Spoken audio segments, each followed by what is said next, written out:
3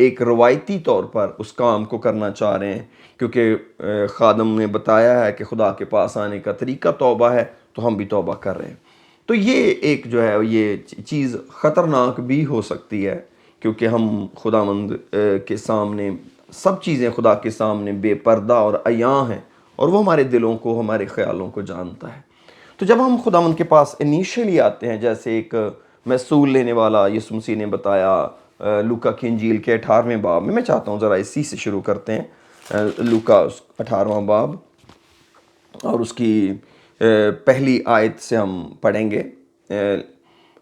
لوک chapter 18 ورس 1 میں لکھا ہے، پھر اس نے اس غرض سے کہ ہر وقت دعا کرتے رہنا اور ہمت نہ ہارنا چاہیے، ان سے یہ تمثیل کہی کہ کسی شہر میں ایک قاضی تھا، اور وہ نہ خدا سے ڈرتا نہ وہ آدمیوں کی کچھ پرواہ کرتا تھا۔ تو یہ ایک سٹوری خداوند یسوع مسیح نے تمثیل بتا کر سمجھایا کہ خدا سے دعا کرتے وقت ہمیں کیا سوچنا چاہیے، کہ جو سوچنا یہ چاہیے کہ جو چیز بھی ہم مانگ رہے ہیں خدا سے وہ ہم نے لے کے رہنی ہے، اور یہ ایک ایسی دعا ہے جس کو پریزمپشوس پریئر کہہ سکتے ہیں، کہ ہم نے امپرٹونٹی کی دعا کہہ سکتے ہیں، یعنی کہ بار بار جو ہے ہم اس کو مانگیں گے۔ پریزمپشوس کا مطلب تو خیر بے باکی ہے، جو میں اچانک بول گیا ورڈ۔ تو جو امپرٹونٹی ہے کہ ہم نے بار بار خدا کے پاس کسی چیز کو لینے کے لیے جانا ہے اور اس کو کہنا ہے، دروازہ کھٹکھٹاتے رہنا ہے تو وہ کھل جائے گا۔ تو یہ ایک دعا کا طریقہ ہے۔ لیکن آگے یسوع مسیح نے 9ویں آیت میں کچھ اور بھی چیزوں کو ایکسپلین کیا۔ لکھا ہے کہ پھر اس نے بعض لوگوں سے جو اپنے پر بھروسہ رکھتے تھے کہ ہم راست باز ہیں اور باقی آدمیوں کو ناچیز جانتے تھے، یہ تمثیل کہی کہ 2 شخص ہیکل میں دعا کرنے گئے، ایک فریسی دوسرا محصول لینے والا۔ فریسی کھڑا ہو کر اپنے جی میں یوں دعا کرنے لگا کہ اے خدا، میں تیرا شکر کرتا ہوں کہ باقی آدمیوں کی طرح ظالم، بے انصاف، زناکار یا اس محصول لینے والے کی مانند نہیں ہوں۔ میں ہفتہ میں 2 بار روزہ رکھتا اور اپنی ساری آمدنی پر دہ یقی دیتا ہوں۔ لیکن محصول لینے والے نے ہمیں اس دعا پر غور کرنا، لیکن محصول لینے والے نے دور کھڑے ہو کر اتنا بھی نہ چاہا کہ آسمان کی طرف آنکھ اٹھائے، بلکہ چھاتی پیٹ پیٹ کر کہا، اے خدا، مجھ گناہگار پر رحم کر۔ میں تم سے کہتا ہوں یہ شخص دوسرے کی نسبت راست باز ٹھہر کر اپنے گھر گیا۔ اب یہ جو شخص چھاتی پیٹ پیٹ کر کہہ رہا ہے کہ مجھ گناہگار پر رحم کر، اس کا مطلب ہے یہ بھی توبہ ہی کر رہا ہے۔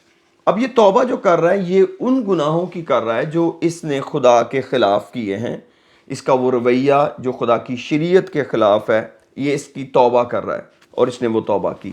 تو یہ وہ شخصی توبہ ہے جو ہر ایک انسان پہلی سٹیج میں کرتا ہے، جو ہمیں کرنا پڑتا ہے۔ یہ وہ گناہ ہیں جن کا ہمیں معلوم ہے کہ یہ مجھ سے سرزد ہو گیا ہے اور یہ کلام کے خلاف ہے، اور مجھے اس کے لیے معافی مانگنی چاہیے، مجھے توبہ کرنی چاہیے، مجھے یہ گناہ چھوڑنا چاہیے۔ تو یہ ہے پہلی قسم کی توبہ جو ہم کو خدا سے کنیکٹ کر دیتی ہے۔ لیکن اس کے بعد ایک سیکنڈ سٹیج شروع ہو جاتی ہے۔ سیکنڈ سٹیج یہ ہوتی ہے کہ ہم گروپ میں دعا کر رہے ہیں، ہم ایک کلیسیا بن گئے ہیں۔ اب پتہ چلا کہ کلیسیا کے اندر لوگ ایک دوسرے کے خلاف ہیں، ایک دوسرے کے خلاف بری باتیں کرتے ہیں، ایک دوسرے کا دل دکھاتے ہیں، ایک دوسرے کو نیچے گرانا چاہتے ہیں، ایک دوسرے سے حسد کرنے لگ جاتے ہیں۔ اور یہ ضروری نہیں کہ یہ گناہ گاروں میں ہو، یہ ایمانداروں میں بھی ہوتا ہے حسد۔ اور کتنے سارے گناہ تو پولس رومیوں کو بتاتے ہیں اور سارے خطوط میں بتاتے ہیں کہ وہ مقدسوں میں تھے۔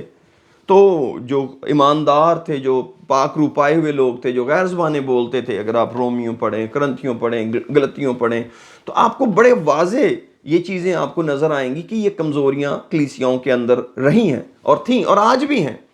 لیکن اس کا ایک ہی طریقہ ہے کہ ہم ان پر غور کرتے رہیں۔ تو جب ہم کلیسیا میں آتے ہیں تو ہم کئی دفعہ شخصی گناہوں سے تو ہم نے توبہ کی ہوتی ہے، لیکن ہم اپنے ساتھی بہن بھائیوں کے بارے میں ہمارا رویہ غلط ہو جاتا ہے۔ تو اگر ہم مسیح کی دلہن ہوتے ہوئے ہم اکٹھے ہو گئے ہیں اور کلیسیا بن گئے ہیں، لیکن ہم ایک دوسرے کو پیار نہیں کرتے اور ایک دوسرے کو عزت نہیں دیتے اور اس کو معاف نہیں کرتے، تو پھر دوبارہ سے ہم کو ایک اور توبہ کی ضرورت پڑتی ہے، جو ایک سیکنڈ سٹیج توبہ کی ہے، کہ میں شخصی طور پر تو خدا کے ساتھ ٹھیک ہوں، لیکن شخصی طور پر ٹھیک ہونے کی وجہ سے میرا حال جو اس دولت مند کی طرح ہو گیا ہے، جو فریسی کی طرح ہو گیا جو دعا کرنے آیا کہ میں اس گناہ گار آدمی کی طرح نہیں ہوں جو یہ میرے ساتھ میں سول لینے والا ہے. تو اس کا مطلب ہے کہ جب ہم کسی کے ساتھ بھی اپنا موازنہ کرنے لگ جاتے ہیں تو اس کا مطلب ہے ہم گناہ کی حالت میں چلے گئے, ہم گناہ کرنا شروع ہو گئے. کیونکہ کلام ہمیں اس لیے نہیں بلاتا کہ ہم اپنے آپ کو ایک دوسرے سے مقابلہ کریں یا ایک دوسرے سے وزن دیں کہ بہتر کون ہے. نو, یہ ایسی کوئی بات نہیں ہے, کیونکہ ہم مسیح کا بدن ہے اور فردن فردن اعضاء ہیں, لیکن اعضاء ہونے سے پہلے ہم مسیح کی دلہن ہیں. تو جب ہم مسیح کی دلہن ہیں تو ہمارے اندر ایک کمپلیٹ سبمیشن اور کوارڈینیشن ہونا چاہیے, یعنی کہ مسیح کے خوف سے ایک دوسرے کی تابعداری ہونی چاہیے. تو جب تک میں کسی کو پیار نہیں کرتا, اور جب میں پیار کرتا ہوں تو اور میں کسی کو معاف نہیں کرتا, تو میں ایسا ہرگز بھی نہیں کر سکتا کہ میں اس کی عزت کروں, اس سے محبت کروں جس کو میں نے معاف نہیں کیا ہوا. اسی لیے جب یعقوب رسول کہتے ہیں نا کہ اگر تم میں کوئی بیمار ہو تو وہ کلیسیا کے بزرگوں کو بلائے, اور وہ اس کے لیے, میں چاہتا ہوں اس حوالے کو پڑھتے ہیں ذرا, یعقوب رسول کا خط, اس کا آخری باب ہے, یعنی کہ 5واں باب, جیمز چیپٹر 5. خدا تیرا شکر. اور اس کی 13ویں آیت سے میں پڑھنے لگا ہوں. لکھا ہے اگر تم میں کوئی مصیبت زدہ ہو تو دعا کرے, اگر خوش ہو تو ہم کے گیت گائے, اگر تم میں کوئی بیمار ہو تو کلیسیا کے بزرگوں کو بلائے اور وہ خداوند کے نام سے اس کو تیل مل کر اس کے لیے دعا کریں. جو دعا ایمان کے ساتھ ہوگی اس کے باعث بیمار بچ جائے گا اور خداوند اسے اٹھا کھڑا کرے گا, اور اگر اس نے گناہ کیے ہوں تو ان کی بھی معافی ہو جائے گی. پس تم آپس میں ایک دوسرے سے اپنے اپنے گناہوں کا اقرار کرو اور ایک دوسرے کے لیے دعا کرو تاکہ شفا پاؤ. تو یہ کون سے گناہ ہیں کہ تم آپس میں ایک دوسرے سے اپنے اپنے گناہوں کا اقرار کرو؟ کیا گناہوں کو معاف کرنے کے لیے خدا کافی نہیں ہے کہ ہم خدا سے کہیں خدا تو مجھے معاف کر؟ نہیں, کافی نہیں ہے, کیونکہ خدا نے ہم پر ذمہ داری ڈالی ہے, ہمیں ٹیسٹ میں ڈال دیا ہے کہ جب میں نے تجھے معاف کیا تو کیا تو اپنے بھائی کو معاف کرنے کے لیے تیار ہے؟ کیونکہ جب کوئی میرے پاس معافی مانگنے آتا ہے, مجھے معاف کیجئے, تو میرے اوپر ایک بھاری ذمہ داری عائد ہوتی ہے کہ کیا میں اس کو معاف کرنے کے لیے تیار ہوں. اگر میں اس کو معاف کرنے کے لیے تیار نہیں ہوں تو اس کا یہ مطلب ہوا کہ میں اپنے گناہوں کی معافی کا یقین نہیں کرتا, کیونکہ میں اپنے بھائی کو عدالت میں ڈال رہا ہوں اور اس کو مشکل میں ڈال رہا ہوں کہ جب کہ وہ مجھ سے معافی مانگ رہا ہے, مجھ سے کہہ رہا ہے کہ فلاں وقت میں نے آپ کا دل دکھایا, فلاں وقت مجھ سے آپ کے خلاف زیادتی ہوئی, تو آپ مجھے معاف کیجئے. تو میں کیسے کہہ سکتا ہوں کہ میں نے آپ کو معاف نہیں کرنا؟ اس کا مطلب ہے کہ خدا نے معافی کو اس طرح ڈیزائن کیا ہے کہ جب آپ خدا سے معافی مانگیں تو پھر آپ کو اگلی سٹیج پر ایک دوسرے سے بھی معافی مانگنی پڑے گی اور مانگنی چاہیے. اسی لیے یسوع مسیح نے متی کی انجیل میں فرمایا کہ اگر تو قربان گاہ پر جائے اور وہاں تجھے یاد آئے کہ تیرے بھائی کو تجھ سے شکایت ہے, تو اپنی جو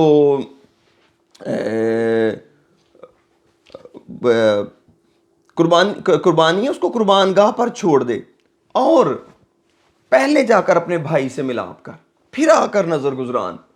اس صورت میں تجھے اس کا بدلہ ملے گا, اس صورت میں وہ تیری نظر قبول ہوگی. تو اب اس کا آسان طریقہ تو یہ کہ خدا تو ہر جگہ ہی ہے. اگر مجھے یاد آ جائے قربانی چڑھاتے ہوئے کہ میرے بھائی کو مجھ سے شکایت ہے, تو میں وہیں کیوں نہیں معافی مانگ لیتا, خدا تو مجھے معاف کر, میں نے اپنے بھائی سے زیادتی کی ہے.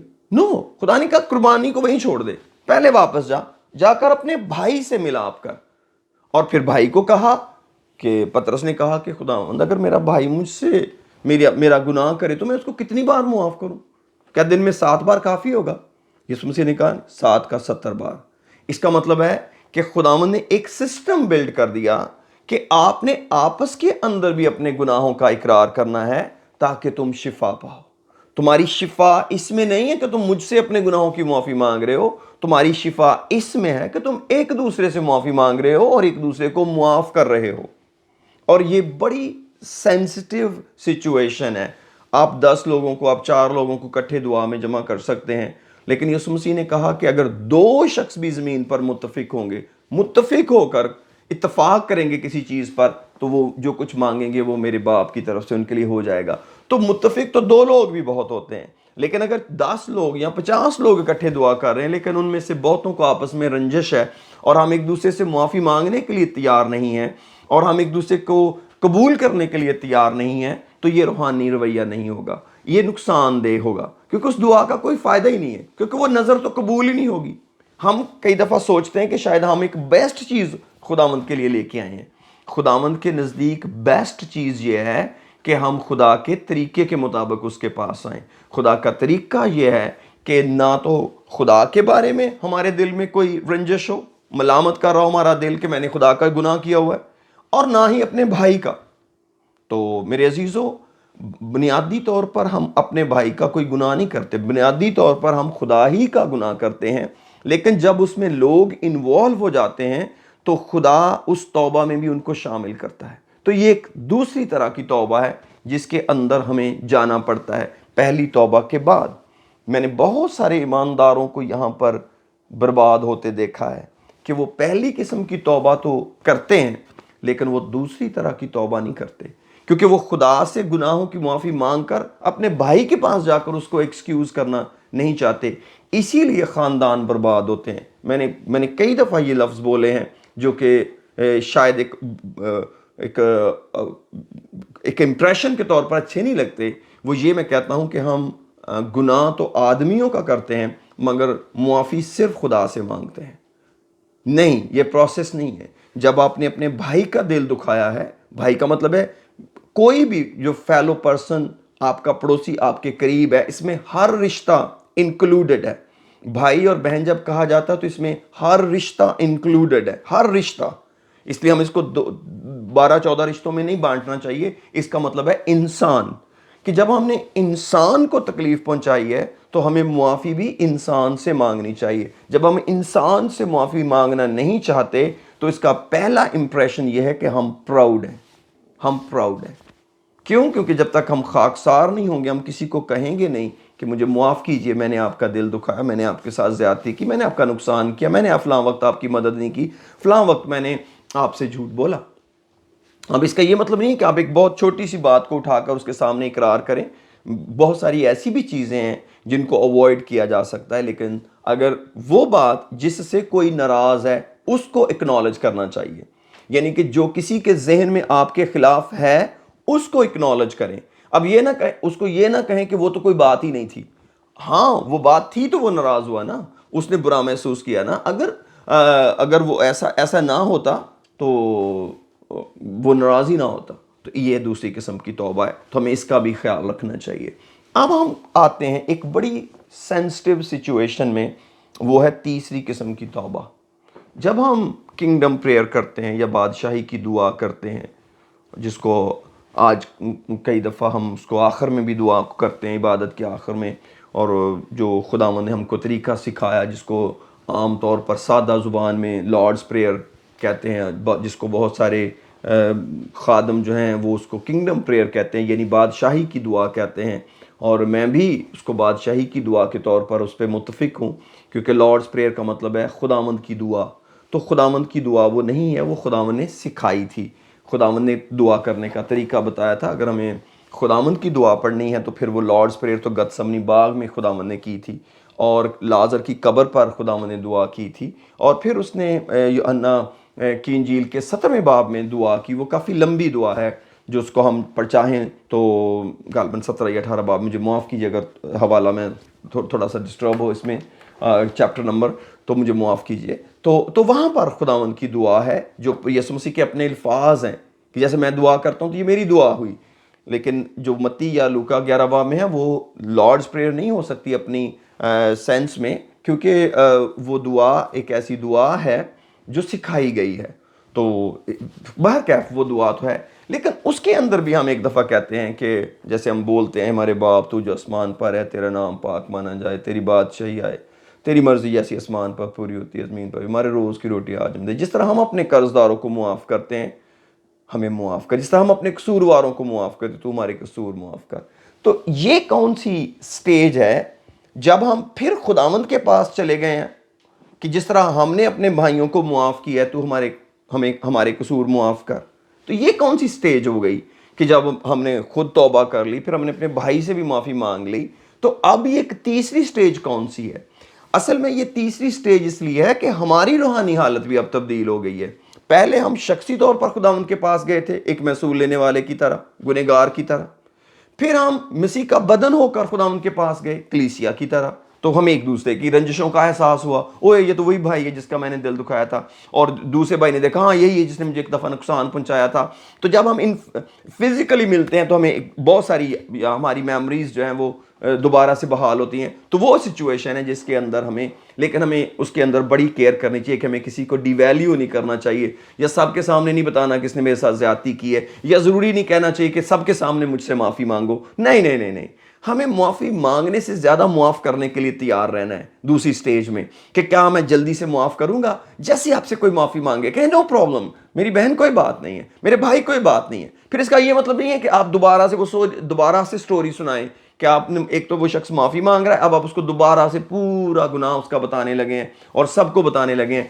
اٹس ناٹ اسپرچول ایٹ آل۔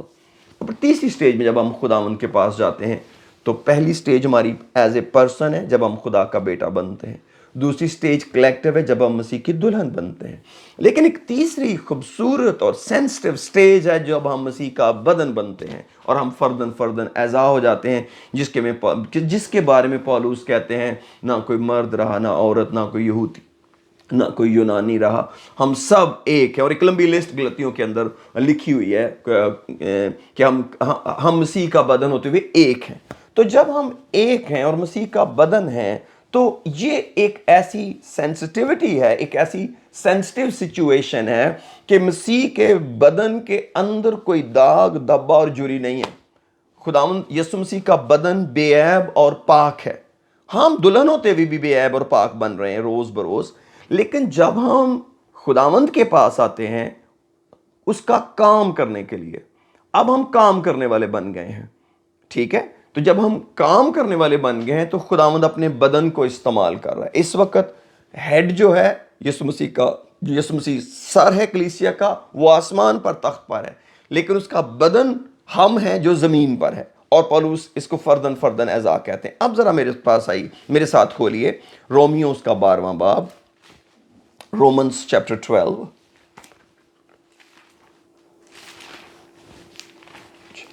رومیوز کا 12واں باب اور اس کی پہلی آیت۔ لکھا ہے پاس اے بھائیوں، میں خدا کی رحمتیں یاد دلا کر تم سے التماس کرتا ہوں کہ اپنے بدن ایسی قربانی ہونے کے لیے نظر کرو جو زندہ اور پاک اور خدا کو پسندیدہ ہو، یہی تمہاری معقول عبادت ہے۔ اور اس جہان کے ہم شکل نہ بنو بلکہ عقل نہیں ہو جانے سے اپنی صورت بدلتے جاؤ، تاکہ خدا کی نیک اور پسندیدہ اور کامل مرضی تجربہ سے معلوم کرتے رہو۔ اور آگے بہت ساری خدمتیں ہیں، اگر آپ 12واں باب پورا پڑھیں گے تو آپ کو بہت ساری خدمتوں کا ذکر ملے گا جو مقدس لوگ کرتے ہیں۔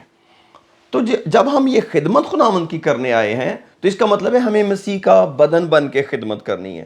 ہم نے اپنے نام کے لیے، اپنی عزت کے لیے، اپنے مرتبے کے لیے، اپنی شاباش اور واہ واہ کے لیے نہیں خدا کا کام کرنا۔ ہمیں سمپل طریقے سے اپنے اعضاء ہونے پر جانا ہے، اپنے عضو ہونے پر جانا ہے کہ میں عضو کیا ہوں، میں ہاتھ ہوں، میں ٹانگ ہوں، میں دل ہوں، میں جو بھی خداوند نے مجھے بنایا ہے، میں آنکھ ہوں، میں کان ہوں، جو بھی کچھ ہوں، مجھے اس کی طرح کام کرنا ہے، مجھے وہ بن کے کام کرنا ہے۔ تو جب مجھے وہ بن کے کام کرنا ہے تو مجھے ہر دوسرے آرگن کی ضرورت ہے، میں محتاج ہوں، کیونکہ پولس کرنتھیوں کو کہتے ہیں کہ خدا نے بدن کو ڈیزائن ہی یوں کیا ہے۔ میں اس حوالے کو دیکھنا چاہتا ہوں، اب ذرا میرے ساتھ پولس رسول کا پہلا خط کرنتھیوں کے نام کھولیے۔ او پریز، ہاللویا، خدا تیرا شکر، پریز دی لارڈ، ہاللویا،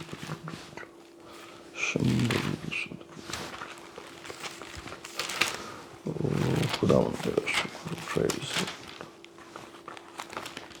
مرسی کرو، او خدا تیرا شکر، پریز۔ اس کا 12واں باب ہے، یہاں پر روح کی نعمتوں کا آپ کو ذکر ملتا ہے، تاثیروں کا ذکر ملتا ہے۔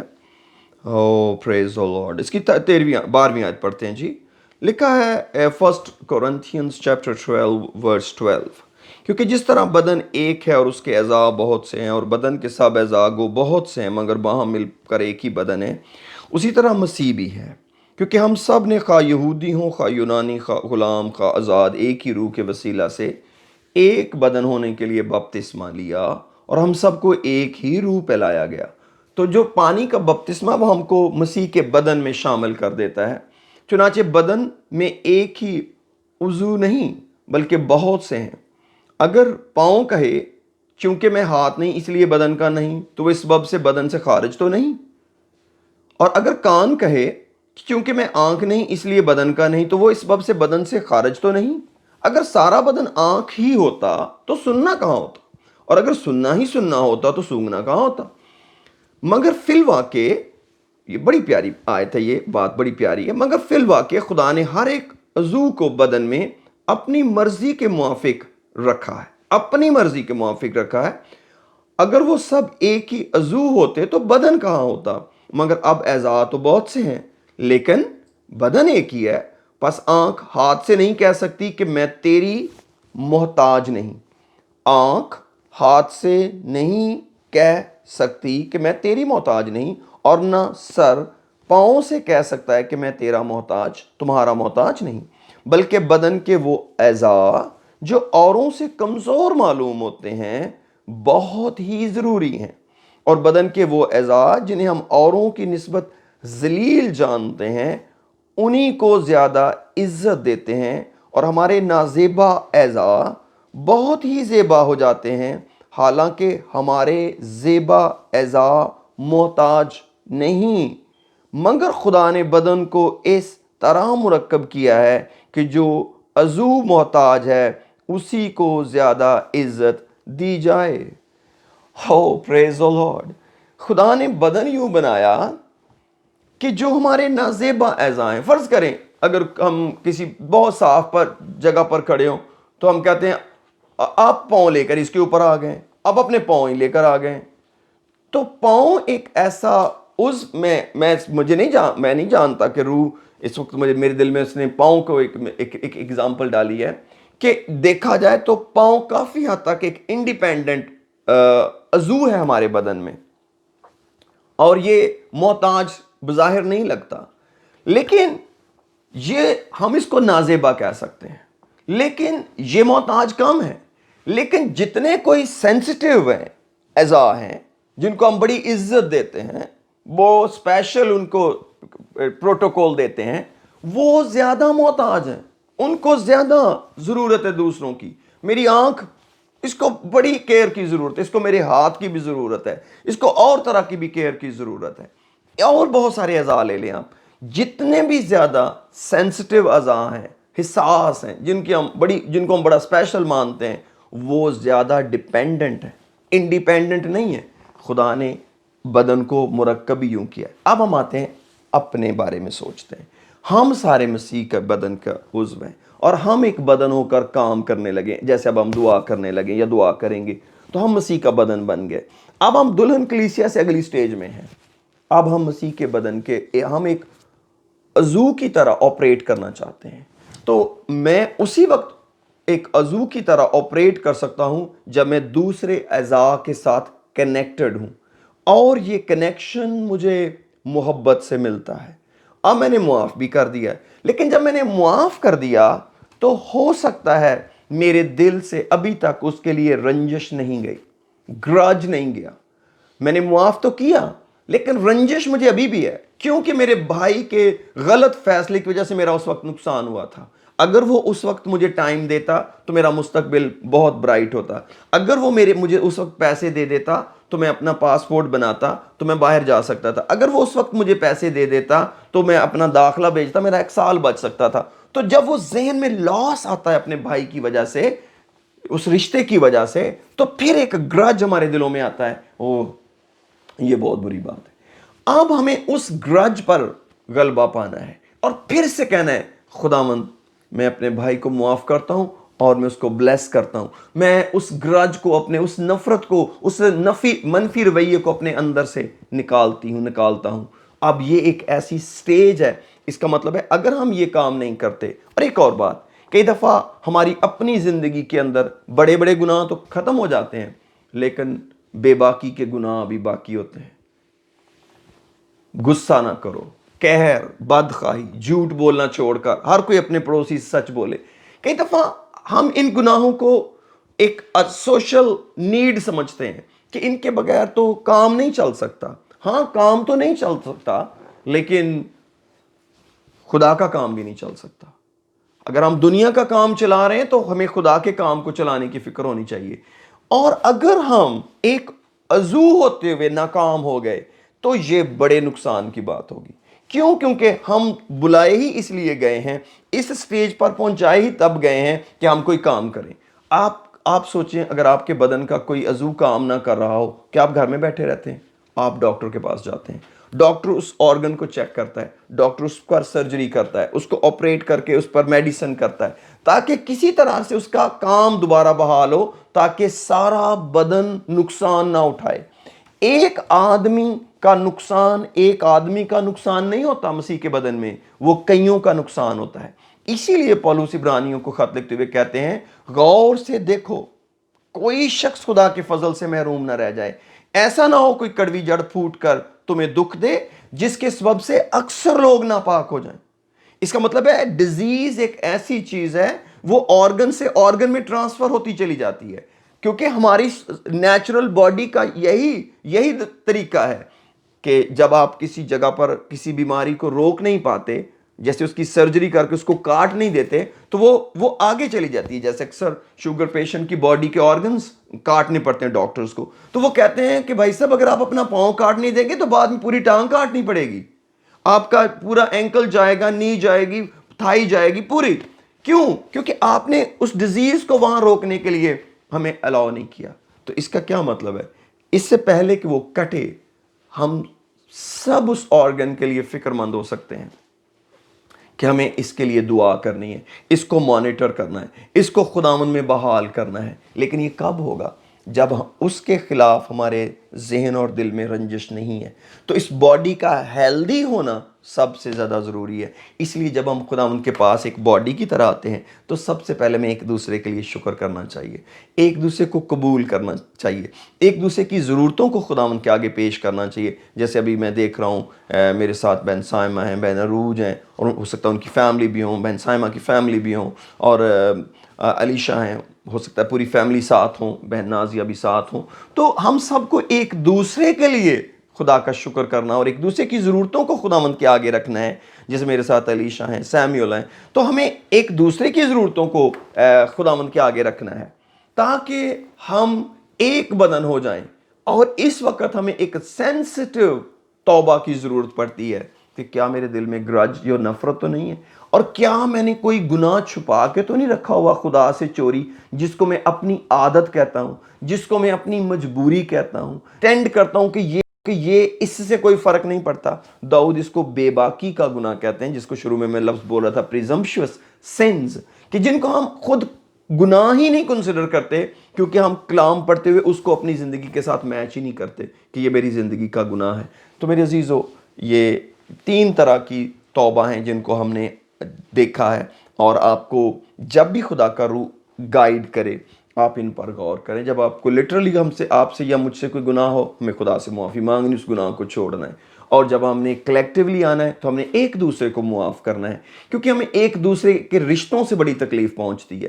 میں نے زندگی کے تجربہ میں دیکھا ہے کہ جتنے دکھی ہم رشتوں سے ہوتے ہیں، شاید کسی اور چیز سے دکھی نہیں ہوتے، کیونکہ جو گناہ ہم خود کرتے ہیں کئی دفعہ وہ ہمیں اتنا دکھی نہیں کرتا، وہ تو ہم خود ہی کر رہے ہوتے ہیں. لیکن جب کوئی ہمارے ساتھ زیادتی کرتا تو پھر ہمیں بڑا دکھ پہنچتا ہے. لیکن ہمیں اس کو بھی معاف کرنا ہے اور اپنے دل سے اس نفرت کو بھی نکالنا ہے. اور دوسرا کرنتھیوں اس کے دوسرے باب کے اندر پالوس ذکر کرتے ہیں ایک بھائی کا جس کو انہوں نے کلیسیا سے نکالا تھا پہلے خط میں، تو دوسرے خط کے اندر وہ کہتے ہیں اس کو دوبارہ اپنے ساتھ شامل کرو تاکہ وہ برباد نہ ہو جائے گا ہم کی کثرت سے، اور ابلیس کا ہم پر داؤ نہ چلے. اس نے کہا جس کو تم معاف کرتے ہو اس کو میں بھی معاف کرتا ہوں تاکہ ابلیس کا ہم پر داؤ نہ چلے. اور یہ دوسرے باب کو میں پڑھ رہا ہوں، یہ آیتیں پڑھ رہا ہوں، میں اس کو پڑھنا چاہتا ہوں 2 Corinthians chapter 2 کے اندر. یہ لاسٹ ورسز ہوں گی، لیکن میں چاہتا ہوں کہ ہم اس کو پڑھتے ہیں ہو پریز دا لارڈ ہاللیلویا. اور 10ویں آیت میں لکھتے ہیں، دوسرے باب کی 10ویں آیت میں، جسے تم کچھ معاف کرتے ہو اسے میں بھی معاف کرتا ہوں، کیونکہ جو کچھ میں نے معاف کیا اگر کیا تو مسیح کا قائم مقام ہو کر تمہاری خاطر معاف کیا. کہتے ہیں کہ میں نے اس لیے معاف کیا ہے کہ میں یسوع مسیح کی جگہ پر معاف کرتا ہوں. تو یسوع مسیح کی کون سی جگہ ہے؟ اس نے ان کو معاف کیا جنہوں نے اسے قتل کیا تھا، جنہوں نے اسے مصلوب کیا. اس نے کہا ہے باپ انہیں معاف کر، یہ نہیں جانتے کیا کرتے ہیں. اگر آپ کبھی کسی کو معاف نہ کر سکیں تو پھر یسوع مسیح کی جگہ پر جانے کی کوشش کریں. کیوں؟ کیونکہ شاید پھر آپ اسے معاف کر سکیں، کیونکہ انہوں نے ابھی اس سے معافی نہیں مانگی تھی جب یسوع مسیح نے ان کو معاف کیا. لیکن یاد رکھیں جب ہم دنیا کے اندر ہیں اور ہم مسیح کا بدن ہیں تو ہم چور ڈاکو نہیں ہیں کہ ہم ایک دوسرے سے معافی نہ مانگیں. وہ تو سپاہی تھے، وہ تو رومی لوگ تھے، وہ تو یہودی تھے، وہ تو حسد سے بھرے ہوئے تھے، تو وہ یسوع مسیح سے کیوں معافی مانگتے؟ لیکن ہم تو مسیح کا بدن ہیں.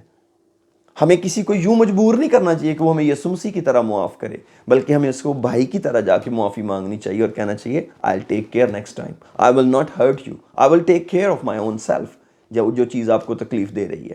تو میرے عزیزو لکھا ہے تاکہ 11ویں آیت میں لکھا ہے تاکہ شیطان کا ہم پر داؤ نہ چلے کیونکہ ہم اس کے ہیلوں سے ناواقف نہیں. جس کا مطلب ہے کہ اگر میں معاف نہیں کروں گا اپنے بھائی کو تو پھر ابلیس کے ہیلے ہیں جو مجھے گرا سکتے ہیں. میں ابلیس کو موقع دے رہا ہوں اور ابلیس مجھے گرائے گا. اور یاد رکھیں جتنے لوگ ایک دوسرے کو معاف نہیں کرتے الٹیمیٹلی وہ ابلیس کے شکنجے میں ہوتے ہیں. الٹیمیٹلی ابلیس ان کو کسی نہ کسی جگہ پر پھنساتا ہے اور وہ خداوند سے ٹوٹ جاتے ہیں. اس لیے آئیے دعا کرتے ہیں چند منٹ کے لیے اور خداوند کی پریزنس کے اندر اپنے آپ کو پیش کرتے ہیں. کلام کی ان باتوں کو اپنے دل میں رکھتے ہوئے میرے عزیزو خدا کا شکر کریں.